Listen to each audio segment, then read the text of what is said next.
is a long-term project that Rob has been doing on this car, called Project Shed because it's shedding weight, not because it looks a bit rubbish. The work underneath is excellent. So we're going to talk to Rob, who's hanging around at the back of the car. It's got a bit noisy down here at the moment, Rob, as everyone seems to be starting up. Hi, how are you doing? Very, very well, thank you. Excellent. Nice to see you at Brooklands. Yeah, it's lovely to be. You know, it's been many, many years since I was last at Brooklands. Yeah. The last time I was at Brooklands was on the 4th MGF birthday party. Oh gosh, no, that was a long time ago. That was a long time ago. Can't even remember the date. that'll be 99. Yeah, it must have been about 99. Yeah, that would have been 99. And we had the test. We did the test hill. That's driving right. up all Yeah. And you had your picture taken on the banking. I did. We did indeed. Yes. I remember that one. Very famous picture. Got that picture. Yeah. Well, you're here today with Project Shed. Interesting name. Tell us about Project Shed. Well, where do you want me to start, Tim?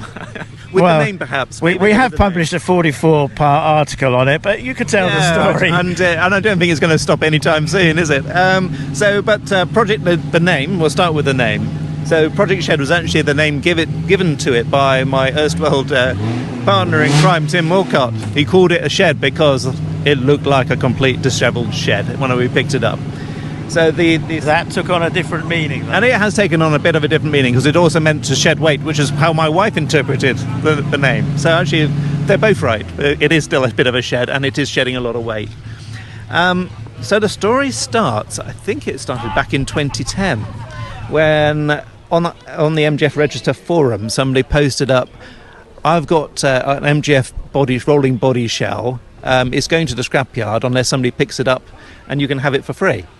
And I thought, well, I'll take on that. I'll never pass up a freebie. Yeah. And the car, when I picked it up, so it looked somewhat like what it does. It actually looks better now than when I picked it up. The car was being stripped by the guy who was giving it away because he wanted the engine and the transmission because he was going to shoehorn that into an old Rover Mini.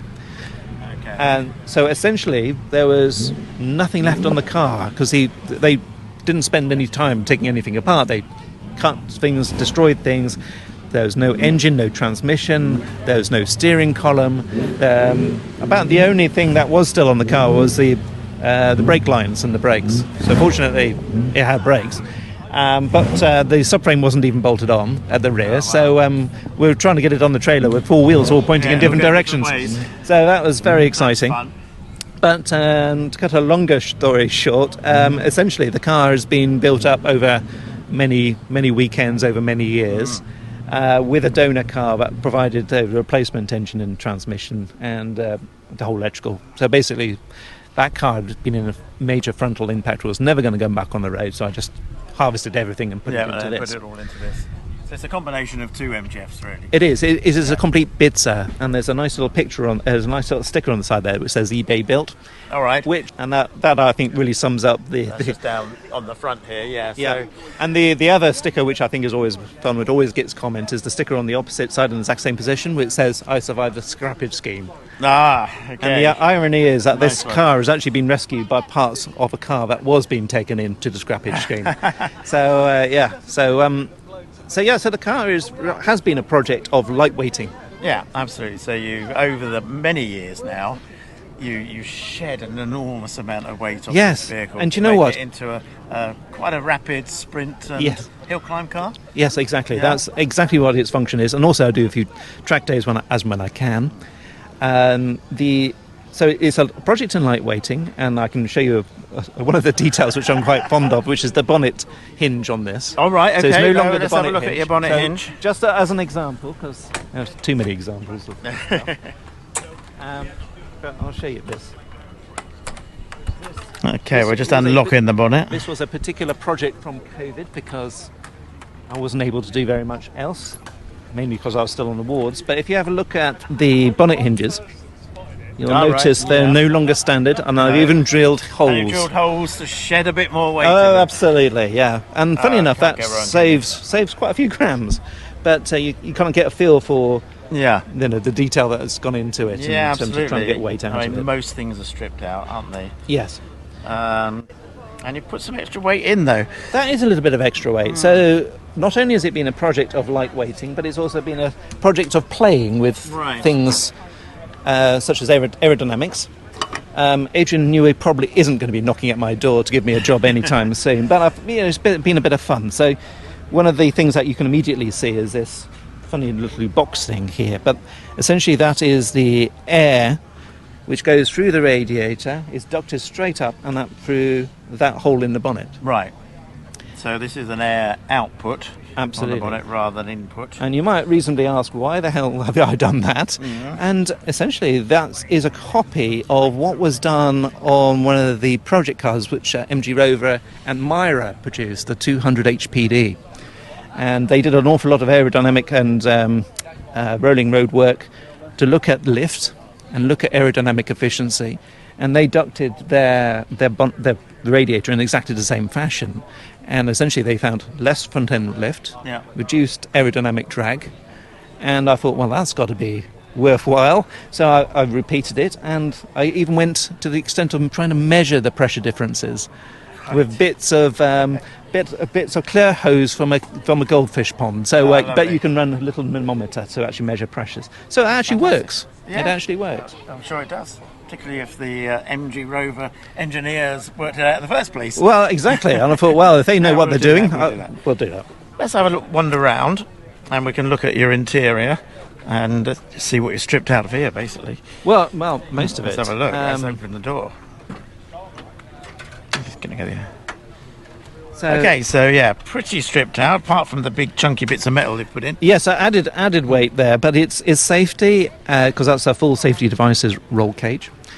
And it's also something that stitches the front of the car to the rear, so it actually increases the torsional stiffness of the body shell. Yeah. So I think from that I felt that it's worth the weight gain.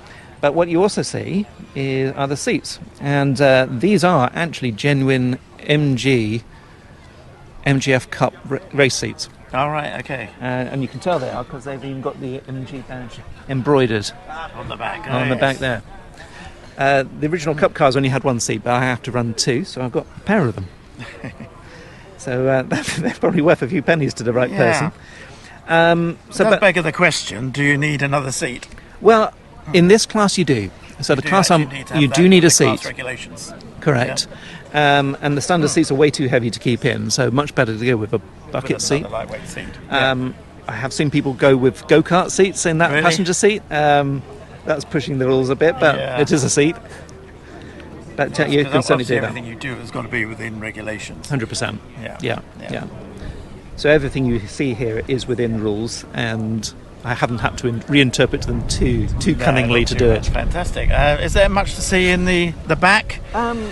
Or probably not a lot. Huge amount. It's your usual MGF view of engine bay. Right, absolutely, yeah. So minuscule. But what you will see is, obviously, this is not a standard boot lid, and again a bit of lightweighting, and that actually does not weigh very much. No, it's a single skin of GRP. But so yes, it looks pretty standard under there, bar the ITG airbox. Right. Because essentially it is pretty standard, the engine. The engine, the only major modification to the engine itself is the fact that it's using TF135 cams. Right. So basically stripped out in the back here, there's nothing, no carpeting or anything in the back. Standard MG TF engine. I guess. From your cams. Well, it's a standard MG F1 MPI, yes, but apart from the cams, which are standard MG TF cams, so they're 135.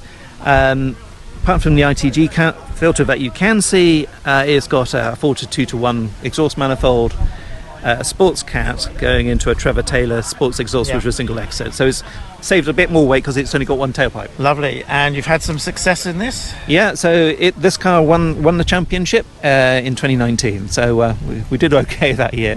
I've been off because of COVID duties, because, work's kept me a little bit busy.